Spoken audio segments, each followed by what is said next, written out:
It's also easy morning for you if you're waking up right now and you happen to be a New Orleans Saints fan. What an unbelievable beatdown that they delivered to the Tampa Bay Buccaneers last night as the capstone on Sunday for NFL action. I don't know about a lot of you, but I was pretty excited to watch this game. Brady against Breeze, 43-year-old against a 41-year-old. How many more times will we get the opportunity to watch this game? A battle for the NFC South. This is their second matchup. Week 1, the Bucs lost, but you could point to it and say, well, Brady hadn't had a real opportunity to get rolling with his teammates. They hadn't hit all their rhythm and everything else, and you could make an argument that that was true. Antonio Brown adds a new layer of dominance, but if you go look at what has been happening so far, the Bucs were on an absolute roll, and then it just all came to a screeching halt, and this was a beatdown of absolutely epic proportions. I mean, basically, from the moment this game started, the Saints came out and looked like a team, I'm sorry, New Orleans fans, that's actually capable of not losing a playoff game on the final play of the game. The Saints looked like, to me, they looked like they would beat anybody in the entirety of the NFC. They took a commanding lead, even though the Bucs just fell to 6-3 and the Saints are 6-2.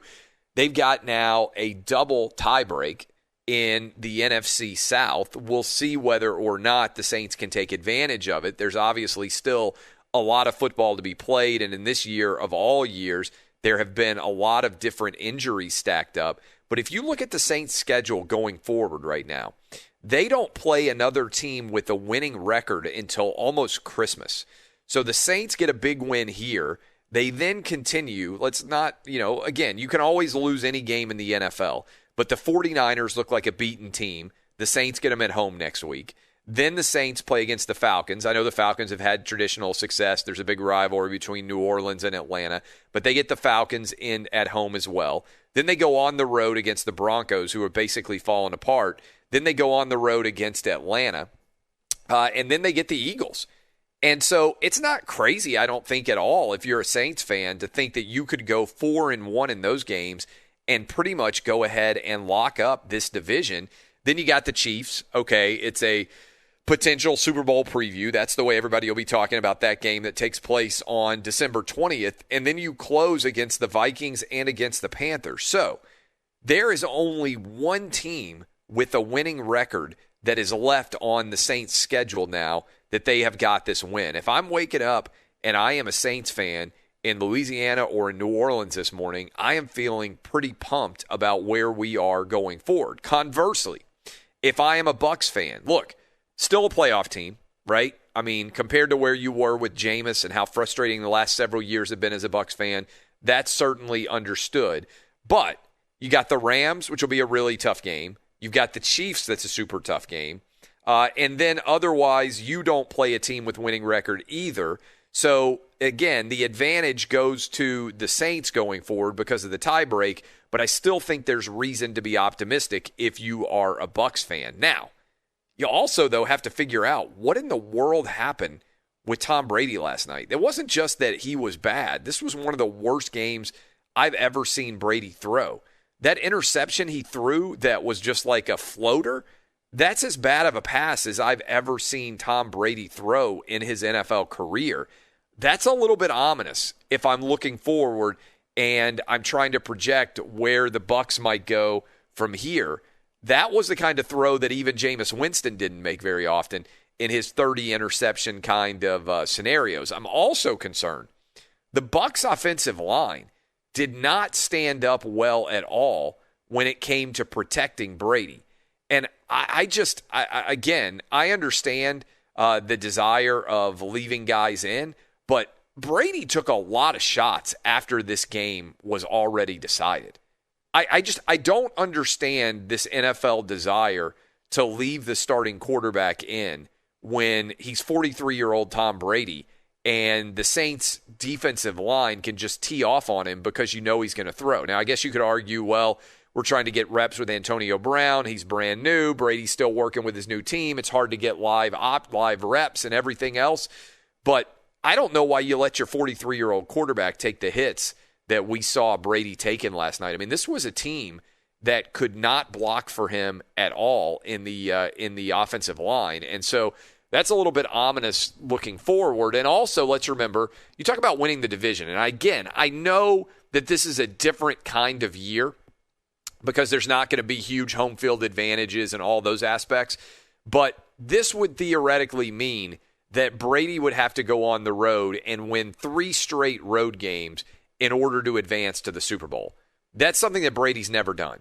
Almost every trip that he made to the Super Bowl came out of getting one of those bye weeks and making teams come through Foxborough. Now, sometimes he went on the road and he'd win a game or so in the playoffs. And I know, again, that we're not going to have a tremendous home field advantage and all those things. But you're talking about Brady at 43 years old having to go on the road 3 straight weeks in order to get to the Super Bowl. I think that's a big challenge looking forward. And again, I think this basically takes the Bucs out of the running to potentially be the number 1 overall seed, and it puts the Saints squarely in that mix. And certainly the Packers are in that mix and the Seahawks and everybody else. But, man, this was just – it's rare that I see a result and I'm like, goodness, this was a totally shocking result. I think this qualifies as an unbelievably shocking result given the expectations that we all could have had coming in. Now, I'm going to get to a lot of the NFL games going forward from here. But to me, this is where you start now that you're at the halfway point or a little bit past the halfway point if your team hasn't had a bye week yet. This is where you start to talk about what the playoff picture would look like. And I was just kind of hitting you guys with this. We're talking about teams now with the Bucs losing and being in a tough spot, I think, to win this division based on what the Saints have left. Only one team with a winning record in the final 8 games for the Saints. We're talking about the Seahawks as having I think, a fundamentally flawed defense. Doesn't mean the Seahawks can't get to the Super Bowl. Doesn't mean they can't start playing better. But I think there is a severe flaw with the Seahawks. The Packers, okay, I mean, they've got Aaron Rodgers, but that performance that they put out there against the Vikings was so bad it gave me a little bit of apprehension. And the one thing I would say that might work in your favor if you are the Bucs, and again, got the Saints theoretically now in that mix, all tied up at 6-2, trying to get the number 1 overall seed. The one thing I would say if you are Tampa Bay is, okay, at least we are projected in that first game where we'd have to go on the road, we would be set up theoretically to play against the Eagles. And Tampa Bay, to me, should be a substantial favorite against the Eagles. And so that's the one place where if you're the top wild card team, maybe the disadvantage is not so substantial having to go on the road against the Eagles or whomever emerges from the NFC East. So, again, little early for a panic, but I think the beatdown that the Bucs took makes me question whether or not they are a legitimate Super Bowl contender just because we don't see beatdowns like this happen very often. Now, it is the NFL. We saw Tampa Bay put a beatdown like this on the Packers just a couple of weeks ago. So anything can happen going forward, but that would make me a little bit nervous if I am right now a Bucs fan. By the way, if you're curious what the NFC playoff picture looks like, your 5 seed would be the Tampa Bay Buccaneers, your 6 seed would be the Arizona Cardinals, and your 7 seed would be the Rams. So we're talking about 3 different teams right now from the NFC West, all potentially making a 7-team playoff. All right, when we come back, we got a lot to dive into, more on the NFL. What did we learn from all the games that took place over the weekend? A lot of college football to get into as well. Giving you a roadmap, Todd Furman's going to join us in the second hour, my co-host on Fox Bet Live. The awful Joel Klatt will join us in hour 3. All of that still to come. This is Outkick on Fox Sports Radio.